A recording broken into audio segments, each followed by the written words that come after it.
ఉపాధ్యాయ అర్హత పరీక్షకు సన్నద్ధమవుతున్న TET 1 paper 1 అభ్యర్థులకు నమస్కారం. తెలుగు బోధనా పద్ధతులలో భాగంగా పాఠ్య ప్రణాళిక రచన, పాఠ్య గ్రంథాలు, సాహిత్య ప్రక్రియలు, బోధనా పద్ధతులు అనేటటువంటి అంశాన్ని ఈ పీరియడ్లో మనం చూద్దాం. ప్రణాళిక రచన అని అనుకున్నప్పుడు అసలు ప్రణాళిక అంటే ఏమిటి చూస్తే, ఏ పని చేయాలన్నా మనిషికి ఒక ప్లాన్ అనేది అవసరం, ప్రణాళిక అనేది అవసరం. అట్లాగే బోధనకు కూడా. బోధనకు ఒక ప్రణాళిక లేకుండా, ఒక ప్లాన్ అనేది లేకుండా బోధన చేస్తే అది ఒక నిర్దిష్టమైనటువంటి లక్ష్యాన్ని చేరుకోవడానికి అవకాశం ఉండదు.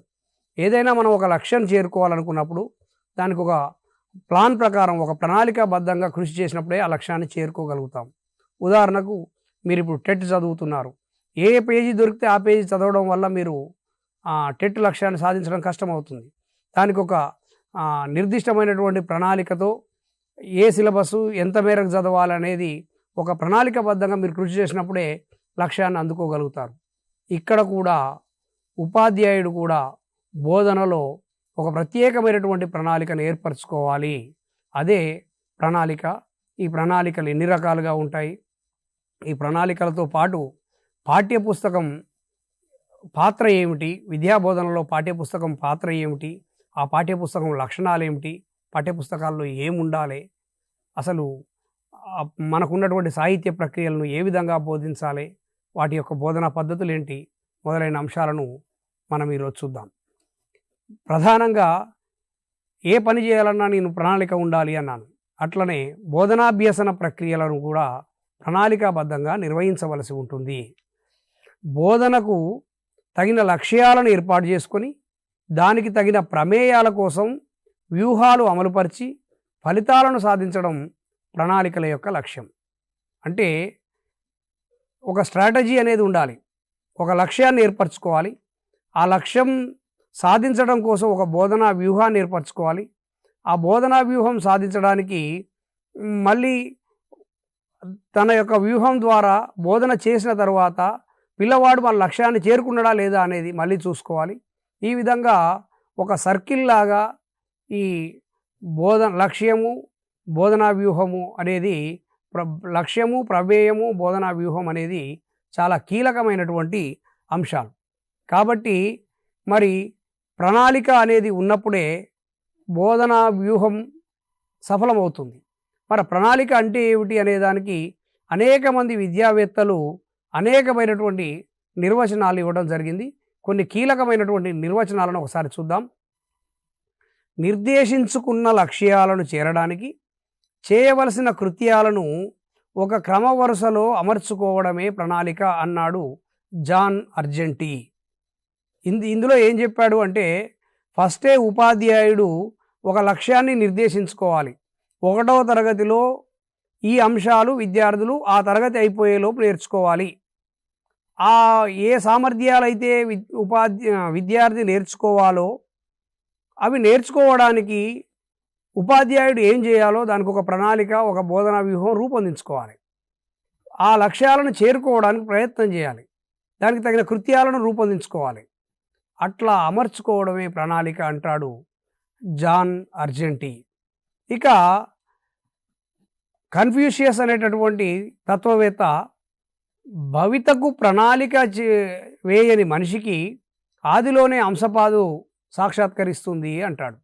అంటే ప్రతి మనిషికి భవిష్యత్తుకు ఒక ప్రణాళిక అనేది ఉండాలి. లేకపోతే మొదట్లోనే ఆ పని ఆగిపోయే అవకాశం ఉంటుంది. కాబట్టి ఆదిలోనే అంశపాదు అంటే మొదట్లోనే ఆగిపోవడం అనే సందర్భంలో అజాతీయం వాడతాం.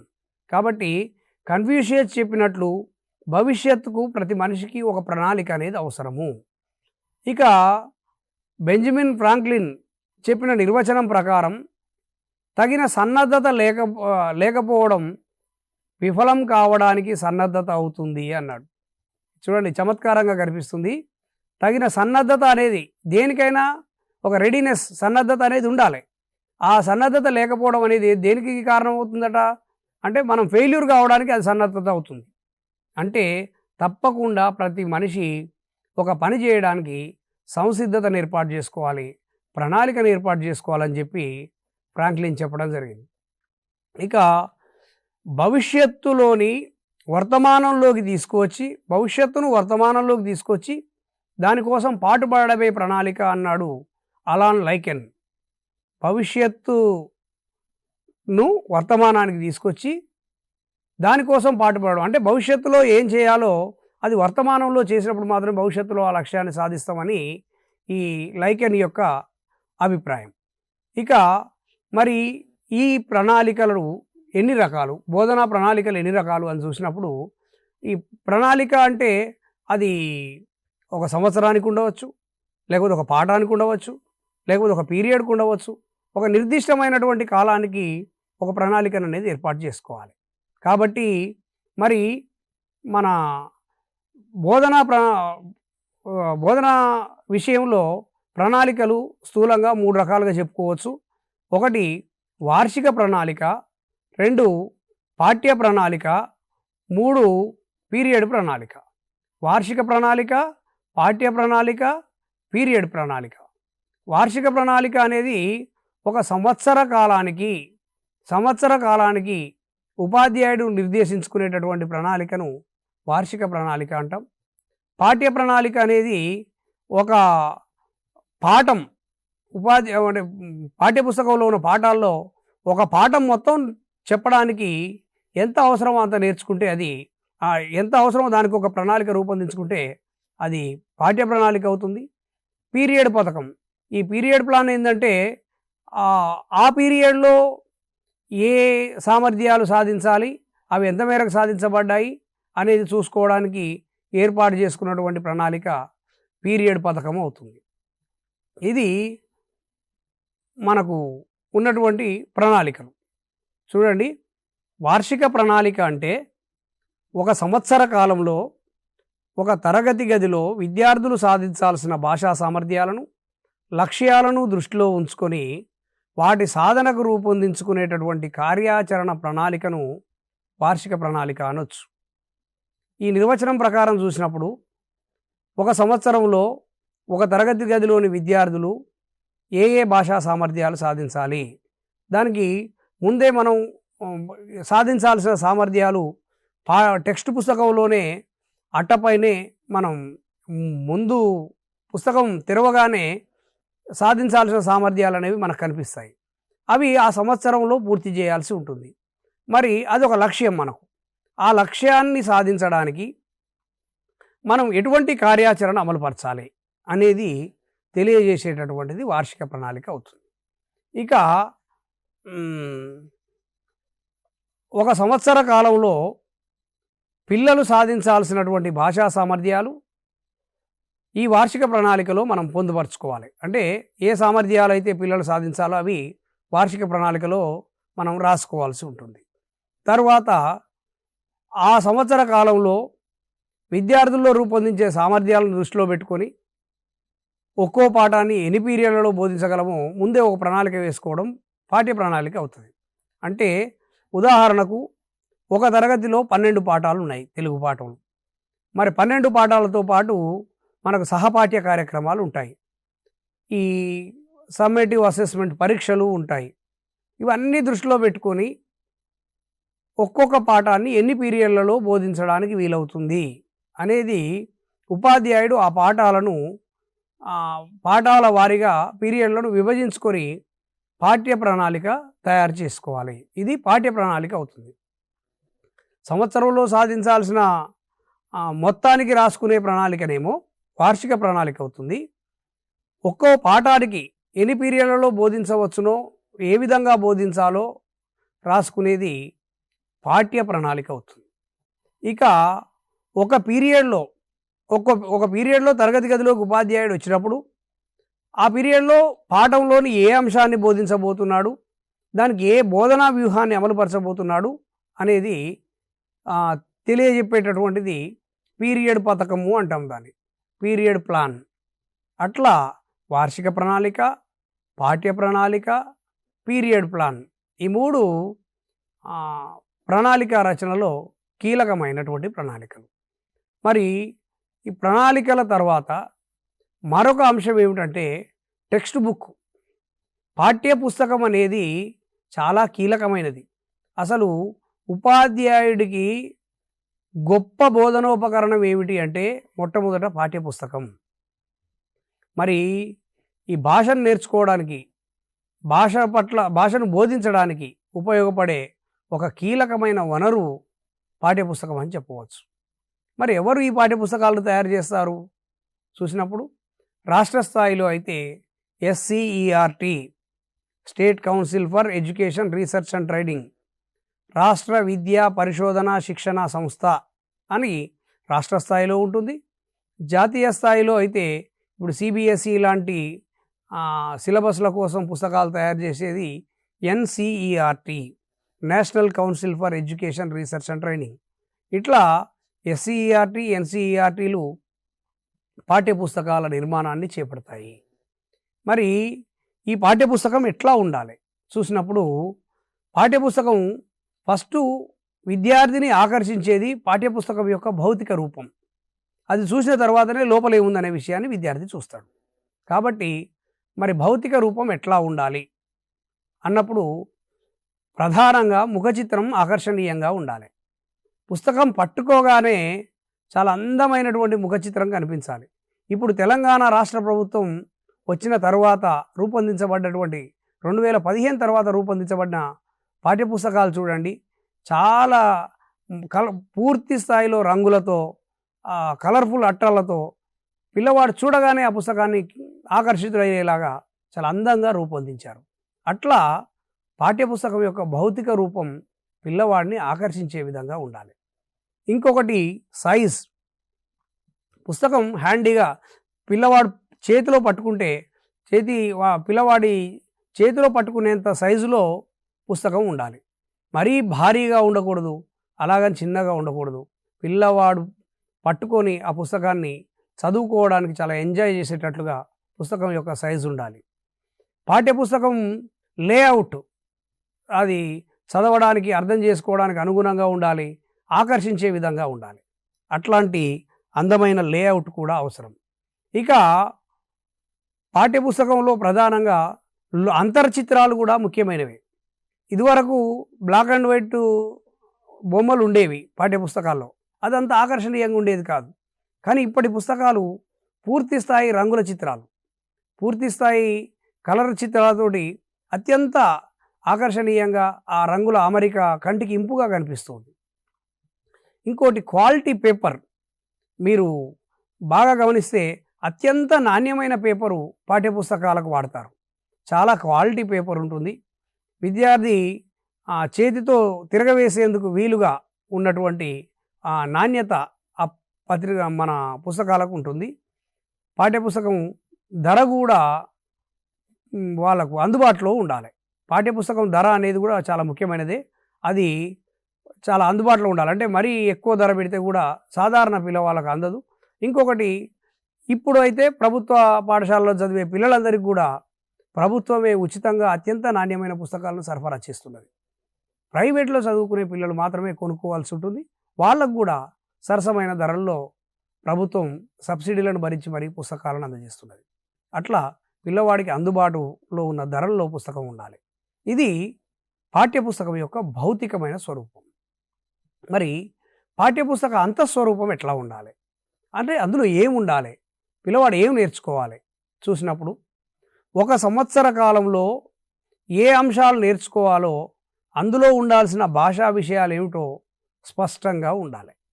ఇది ఒకప్పుడు ఉండేది కాదు. ఇప్పటి కొత్త పుస్తకాల్లో ఈ సంవత్సరంలో విద్యార్థి నేర్చుకోవాల్సిన సామర్థ్యాలు ఇవి అని చాలా స్పష్టంగా పాఠ్యపుస్తకాల్లోనే పొందుపరిచారు. పైగా తరగతి గదుల్లో కూడా డిస్ప్లే చేస్తున్నారు.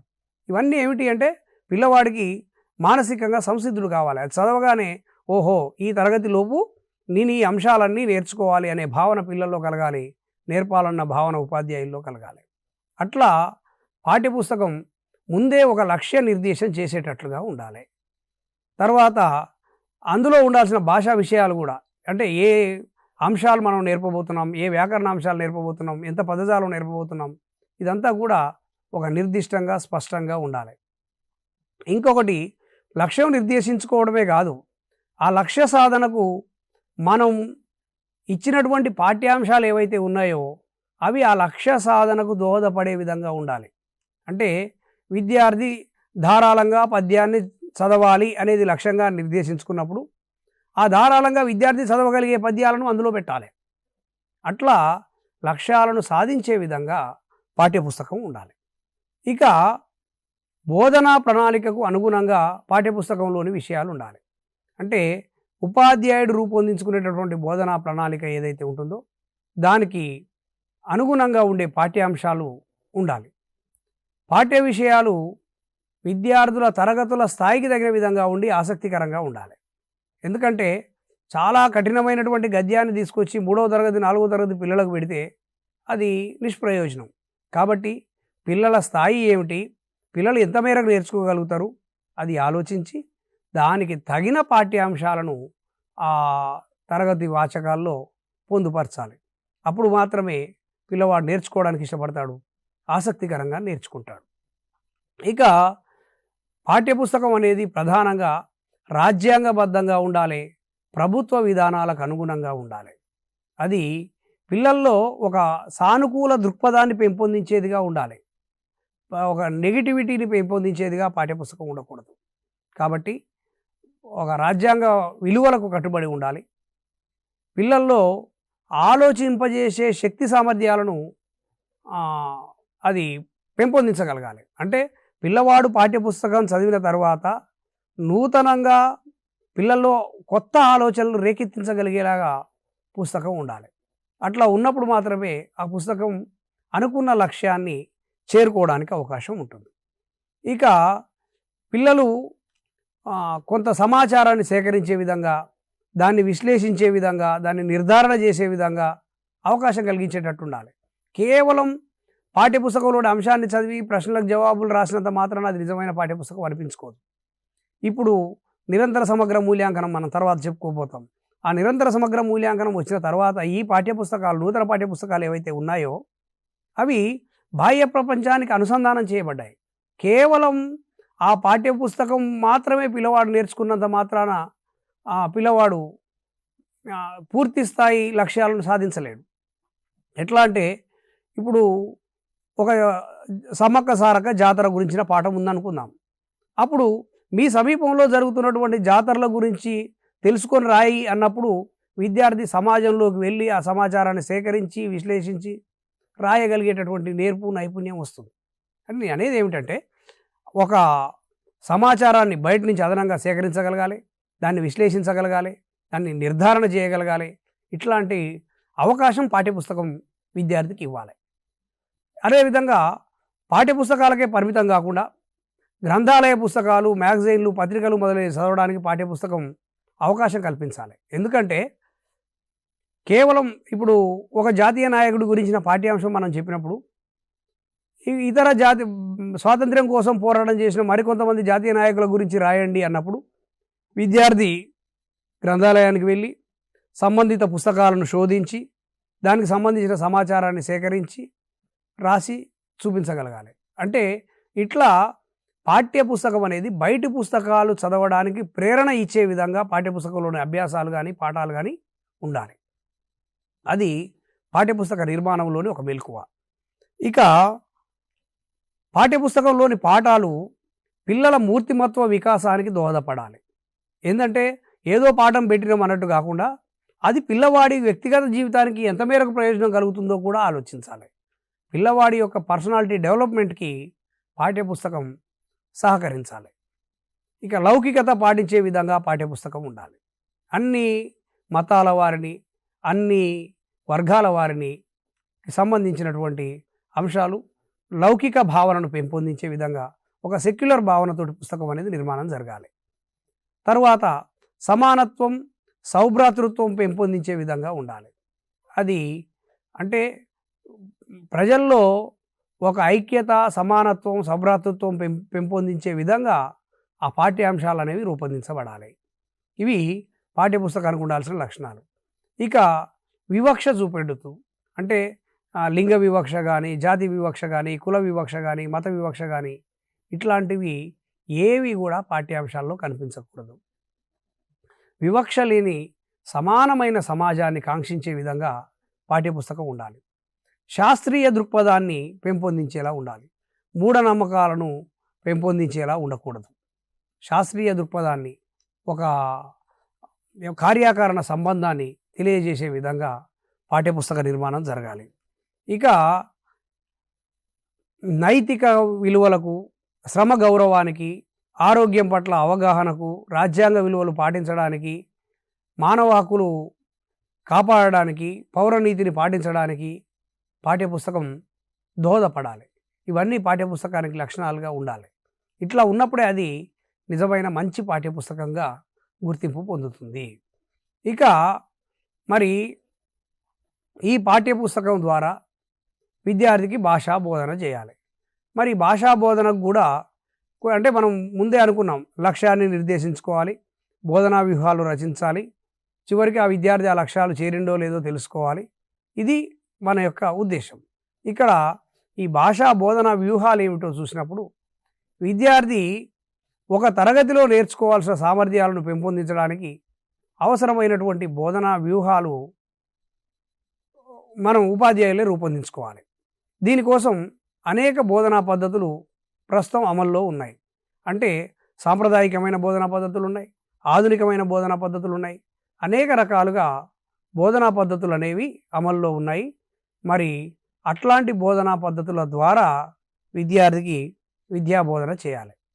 ఇందులో ప్రధానమైనటువంటి సాంప్రదాయిక పద్ధతులు కొన్ని ఉన్నాయి చూడండి. చర్చా పద్ధతి, ప్రశ్నోత్తర పద్ధతి, వివరణ పద్ధతి, పూర్ణ పద్ధతి, ఖండ పద్ధతి, పఠన పద్ధతి, ప్రతిపదార్థ పద్ధతి, తాత్పర్య పద్ధతి, ప్రశంస పద్ధతి, నిగమనోపపత్తి పద్ధతి, అనుమానోపపత్తి పద్ధతి, అనుసంధాన పద్ధతి, అనుకరణ పద్ధతి, అభివర్ణన పద్ధతి మొదలైన పద్ధతులు సాంప్రదాయిక బోధనా వ్యూహాలుగా చెప్పబడుతున్నాయి. అంటే ఇవన్నీ కూడా సాంప్రదాయికంగా అనాదిగా వస్తున్నటువంటి బోధనా పద్ధతులు. ఇందులో కొన్ని పద్య భాగాలకు, కొన్ని గద్య భాగాలకు ఉపయోగపడే విధంగా ఉంటాయి. చర్చా పద్ధతి, ప్రశ్నోత్తర పద్ధతి, వివరణ పద్ధతి ఇవి మనకు గద్య భాగాలకు ఉపయోగపడతాయి. ఈ పూర్ణ పద్ధతి, ఖండ పద్ధతి, ప్రతిపదార్థ పద్ధతి, తాత్పర్య పద్ధతి ఇవన్నీ కూడా పద్య భాగ బోధనలో ఉపయోగపడతాయి. ఇట్లా సాంప్రదాయికమైనటువంటి పద్ధతులుగా ఇవి చలామణిలో ఉన్నాయి. ఇవి కాకుండా ఆధునికమైనటువంటి బోధనా పద్ధతులు కూడా మనకు అందుబాటులో ఉన్నాయి.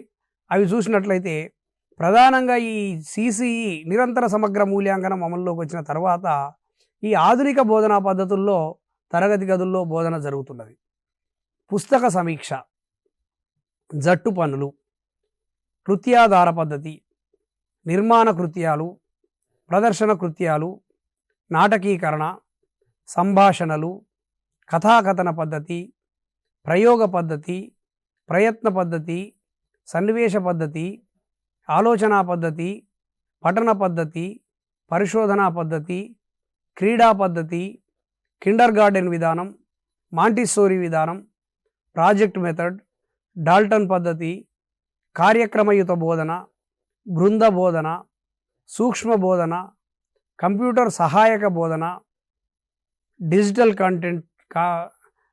కంటెంట్ బోధన, కార్యశిబిరం, సదస్సులు, సింపోజియం, ప్యానల్ చర్చ, సిమ్యులేషన్, పర్యవేక్షక అధ్యయనం మొదలైనటువంటి పద్ధతులన్నీ ఆధునిక పద్ధతులుగా మనకు అమల్లో ఉన్నాయి. ఆధునిక బోధనా పద్ధతులు అనేవి నేటి తరగతి గదిలో మనం గమనించవచ్చు. ప్రధానంగా నిరంతర సమగ్ర మూల్యాంకనం అమల్లోకి వచ్చిన తర్వాత జాతీయ నేషనల్ కరిక్యులం ఫ్రేమ్ 2005 ప్రకారం ఎప్పుడైతే నూతన పాఠ్యపుస్తకాల నిర్మాణం జరిగినాయో ఆ నూతన పాఠ్యపుస్తకాలు ఈ ఆధునిక పద్ధతులకు అనుగుణంగా నిర్మాణం జరిగినట్లు మనకు తెలుస్తున్నది. దానికి ఉదాహరణ ఏమిటంటే ఈ పుస్తక సమీక్ష. పుస్తక సమీక్ష అనేది ఒకప్పుడు బోధనా వ్యూహంగా లేదు, కానీ విద్యార్థులకు కృత్యాధార పద్ధతిలో పిల్లలే ఒక పుస్తకాన్ని చదివి దానిలోని లోతుపాతులను, దానిలోని మంచి చెడ్డలను విశ్లేషిస్తూ రాయగలిగేటటువంటి నైపుణ్యం నేటి పాఠశాల తరగతి గదుల్లో మనం గమనిస్తూ ఉన్నాం. ఇది ఒక కొత్త పద్ధతి. అంటే కేవలం ఉపాధ్యాయుడే సాంప్రదాయికంగా పాఠం చెప్పడం, పిల్లలు వినడం అనేటటువంటి మూస పద్ధతికి బదులుగా ఇది భిన్నంగా పిల్లలే కొత్త కొత్త పుస్తకాలను గ్రంథాలయం నుంచి వేరువేరు పుస్తకాలను తెచ్చుకొని వాటిని చదివి అందులో ఉన్న విషయాలను అవగాహన చేసుకునే ప్రయత్నం చేయడం అనేది చాలా ఆధునికమైనటువంటి పద్ధతి. జట్టు పనులు, కొన్ని ప్రాజెక్టులు పిల్లలకు ఇచ్చినప్పుడు పిల్లలు ఒక్కరు చేయలేని పనులు కొన్ని ఉంటాయి. మీ ఊర్లోని కళాకారుల జాబితా రాయండి అని ఒక ప్రాజెక్టు పని ఇచ్చినాం అనుకుందాం. అది కేవలం ఒక్కడు చేయలేడు. అప్పుడు తరగతి గదిలో పిల్లలను జట్లుగా చేసి ఈ జట్టు వాళ్ళు ఈ ప్రాజెక్ట్ చేయాలి, ఈ జట్టు వాళ్ళు ఈ ప్రాజెక్ట్ చేయాలి అని ఇచ్చినప్పుడు దాన్ని సమర్థవంతంగా చేయడానికి అవకాశం ఉంటుంది. అట్లా ఈ ప్రాజెక్టు పనులు, కృత్యాధార పనులు అంటే లర్నింగ్ బై డూయింగ్, పిల్లలు చేయడం ద్వారానే నేర్చుకునేటటువంటివి. అదేవిధంగా కొన్ని ప్రదర్శనలు, పిల్లలు తాము చేసినటువంటి కృత్యాలను ప్రదర్శనలుగా పెట్టడం, కొన్ని పాఠాలను నాటకీకరణ రూపంలో అంటే సంభాషణల రూపంలో తరగతి గదిలోనే ప్రదర్శింపజేయటం, ఇట్లాంటి వాటికి ఇప్పటి బోధనా విధానాలు ఆసక్తి. అంటే ఈ ఆధునిక బోధనా విధానాలను మనం గమనించినట్లయితే విద్యార్థి కేంద్రీకృతంగా కనిపిస్తాయి ఇవి. అంటే విద్యార్థి తాను ఏదైతే నేర్చుకోవాలో అది తాను చేస్తాడు. అంటే కేవలం వినడం అనేది అత్యంత సాంప్రదాయికమైనది, చూడడం అనేది దానికంటే కాస్త మెరుగైనది, కానీ చేయడం అనేది అన్నిటికంటే ఉత్తమమైనది. అదే చైనీస్లో ఒక ప్రావర్బ్ ఉంటుంది చూడండి, ఇది వింటే మర్చిపోతాం, చూస్తే గుర్తుంచుకుంటాం, చేస్తే నేర్చుకుంటాం అని దాని సారాంశం. అంటే ఇక్కడ పిల్లవాడు గతంలో సాంప్రదాయికమైన విధానంలో ఉపాధ్యాయుడు ఉపన్యాస పద్ధతిలో బోధన చేస్తుంటే పిల్లవాడు వింటూ కూర్చునేవాడు. ఇప్పుడు ఆ విధానం లేదు. అట్లా వినడం వల్ల పిల్లవాడు ఆసక్తికరంగా తరగతి గది ఉండేది కాదు. కాబట్టి ఇప్పుడు పిల్లవాడే యాక్టివ్గా తరగతి గదిలో పాల్గొంటున్నాడు. కాబట్టి గతంలో పిల్లవాడు ప్యాసివ్గా కేవలం ఉపాధ్యాయుడు యాక్టివ్గా ఉండేది, కానీ ఇప్పుడు విద్యార్థి యాక్టివ్గా ఉన్నాడు, చైల్డ్ సెంటర్డ్ అయింది. కాబట్టి పిల్లవాడే నాటకం వేస్తున్నాడు, పిల్లవాడే ప్రదర్శన పెడుతున్నాడు, పిల్లవాడే వస్తువులు తయారు చేస్తున్నాడు, పిల్లవాడే పుస్తక సమీక్షలు చేస్తున్నాడు. ఇట్లా పిల్లవాడిని ఎక్కువగా ఇన్వాల్వ్ చేయడం అనేది ఆధునిక పద్ధతుల్లో మనకు కనిపిస్తుంది. ఈ విధంగా బోధనా పద్ధతుల్లో వచ్చిన మార్పుల ఆధారంగా మనం బోధనా వ్యూహాలను ఈ ఆధునిక బోధనా పద్ధతుల ద్వారా బోధనా వ్యూహాలను రచించుకొని ఆ మేరకు తరగతి గదిలో బోధన చేసినప్పుడు మనం ఏర్పరచుకున్న పాఠ్య ప్రణాళిక సఫలమవుతుంది, అనుకున్న లక్ష్యాలను చేర్చుకోగలుగుతాం, సాధించవలసినటువంటి సామర్థ్యాలను సాధించగలుగుతాం. ఇది మనకున్నటువంటి బోధనా పద్ధతులు. అదేవిధంగా పాఠ్యపుస్తకం లక్షణాలు మొదలైన అంశాలు. ఇక మరొక అంశంతో మరొక పీరియడ్లో కలుద్దాం. నమస్కారం.